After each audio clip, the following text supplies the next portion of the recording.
Hey class, happy homecoming. Today we're going to talk about struggle for compromise. I know I promised you guys a goofy looking cowboy shirt, but honestly couldn't find it. So I figured with the impending greatness of hockey season coming and the overall disappointment and embarrassment that Chicago baseball has brought upon this great city, I figured I'd go with Cubs. Kind of an in with the old, out with the old, in with the new sort of thing. So sorry if you're a Sox fan, that's a rough life, but look at it on our side. We haven't had anything better either way this season. So north-south side, right? See where I'm going with this? Struggle for compromise here. All right, so let's get going. We're going to define sectionalism, okay? So sectionalism defined, it's a division of different sections of the country, right? Seems apparent. We saw this map the other day, right? We're going to take a look at what that line actually means, and it's actually a very important parallel that was drawn up by the United States, okay? So each section of the country had different ideas about what was necessary for the continued growth and prosperity of the United States. Right now, we've seen this before. During the Revolutionary War, we had all these different types of patriots here. Everyone wanted a break from Britain, but everyone also wanted a different outcome. Okay, so and it's no different here, right? We talked on Friday about some of the differences in ideologies and how that continues with the break. So the sectional differences and continued to divide free and slave states. Okay, so in most of our Socratic seminars on Friday, it kind of boiled down to what we know about the breakup in the country, and it's the overall term, not the cause of the Civil War, but it's definitely one of the biggest factors that breaks the country in half. All right. So we saw this again, okay? Those differences are still alive today. Not necessarily that the South wants slaves, but again, we talked on how the North has a different viewpoint than the South and vice versa, okay? So these are just different electoral votes that each state had during the 2012 election, and that's going to be kind of an important parallel that we're going to take a look at next, all right? So we know that as we're moving westward, different states are coming into play, all right? And this always heats up debate amongst colonists because they don't know who's going to have equal representation, all right? Right now, the big ideologies are slaveholders and non-slaveholders, okay? So passion arguments were heating up over slavery. And in 1819, Missouri applies for statehood, okay? In 1819, the equal number of free states and slave states were in fact equal, okay? So we had 11 free states, you can see them there, and 11 slave states. So it's 11 on 11, perfectly equal. Missouri might tip the balance. So what happens is that the opinion of the North, right, they thought that slavery was morally wrong, although a lot of Northerners had slavery, so kind of hypocritical there. And they also thought that slavery should not be extended into the Western territories, right? Kind of a containment issue. We have slavery, let's just keep it where it's at, right? This is bad for humans. The opinion of the South, on the other hand, is slavery can't expand. New free states would eventually vote to abolish slavery, right? So in a lot of our Socratic seminars on Friday, both classes said that it's kind of an issue of representation in Congress, but that's not really the case. It's actually the South thought that if more free states joined, they would vote to destroy their life.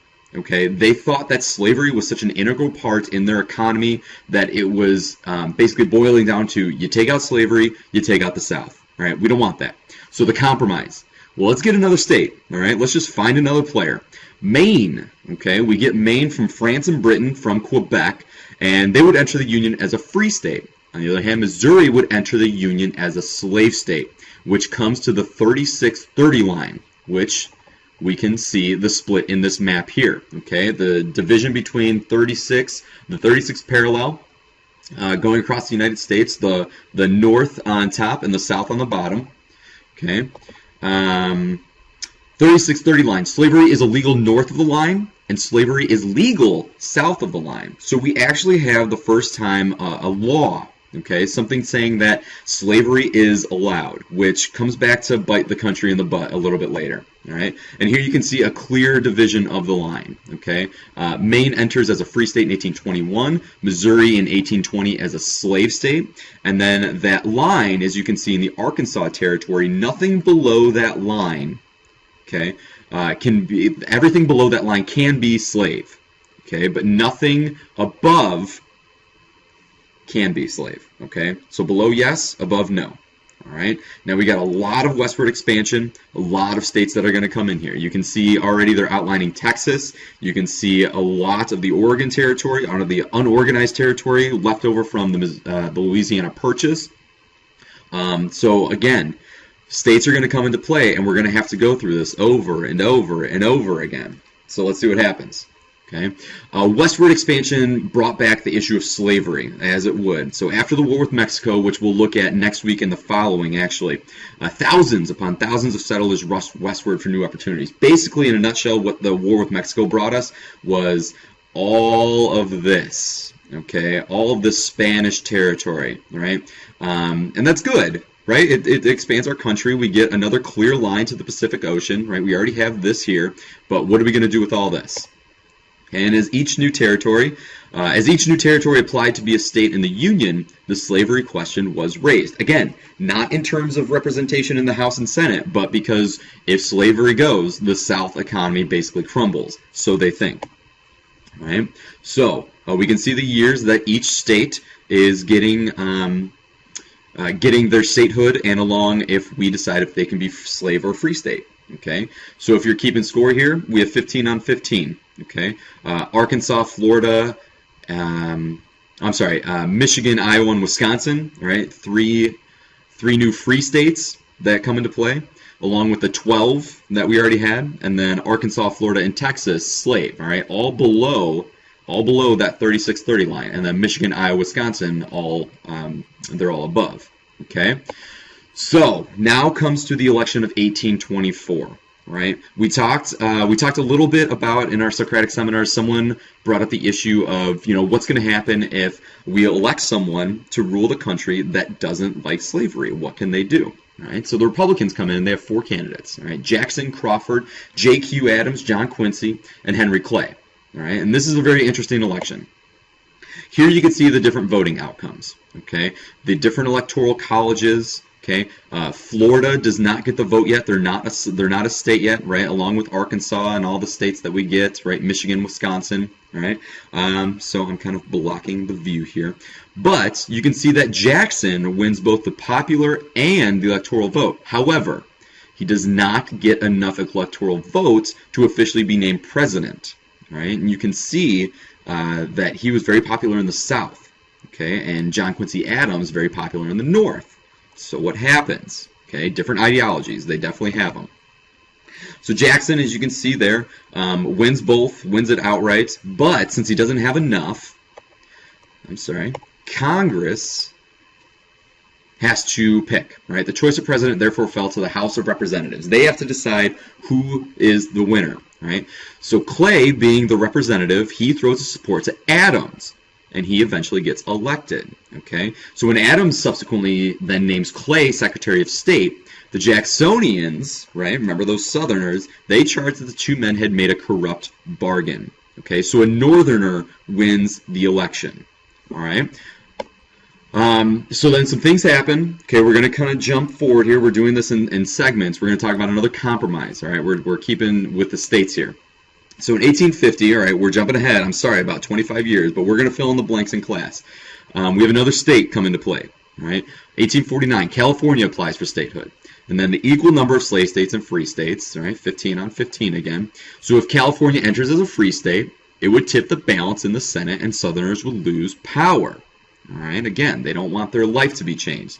So this is the first time that some states say that we're going to secede. All right, we're done with this. You guys are just bullying us, and we want out. All right, so secession, several southern states consider leaving the Union. Does this sound familiar? All right, we're getting to it. So, another compromise. Henry Clay, okay, we've heard his name before. He proposes this. California joins as a free state, and then Congress promises not to restrict slavery in the rest of the western territories. Okay, so all those fill in the blanks: Texas, Arizona, Colorado, right? Idaho, the Dakotas that come into play. Congress promises not to interfere with the slave trade, and Congress promises to pass a law that would help Southerners recover runaway slaves. Yeah, interesting proposal. Okay, and here we have the two men here. Okay, so Clay, right? Good-looking fellow. He says California, with suitable boundaries, ought upon their application to be admitted as one of the states of the Union, North, without the imposition of Congress of any restriction in respect of the exclusion or introduction of slavery within those boundaries, right? People don't talk like that anymore. And then remember our good friend, John Calhoun, best hair in the land? He says, don't like it. The equilibrium between the North and South has been destroyed. Okay, we can't get it back. You guys did it. We're done.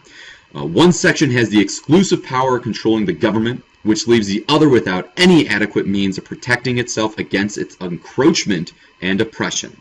Remember the war hawk, the Southern great, always fighting? He's actually he's the one that says slavery is a necessary good. Gotcha, Johnny boy. All right, your hair's so big because it's full of secrets. Mean Girls reference. So, this is that act that Congress promises to do. Okay, part of that compromise, California joins, but here's the law. Okay, it's called the Fugitive Slave Act, and it's completely unfair. All right, so this law does. Slaveholders and slave catchers only had to point out alleged runaways, and they would be taken into custody, a la Harry Potter and the Deathly Hallows, right? Muggle catchers, slaveholders, slave catchers, right? It doesn't even matter. All they have to be is black. That's basically all the criteria it is for them to turn them in. So African Americans, slave or free, had no way to prove their case. It doesn't matter, right? We got you. You're going back. So if the court had any white witnesses who claimed the slave was a runaway, the runaway would be sent to the South. Now, there's no vetting, okay? And vetting is this kind of process that goes through, are you an honest person? It doesn't matter. If they had a slave, free or slave, that ran away, and they had one white guy say, yes, that's a slave, they go back.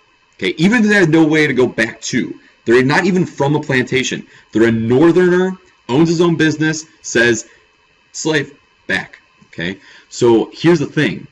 Commissioners, those people that, those slave catchers, they earn $10 for each person they sent south. So it's a money game. It's a money game.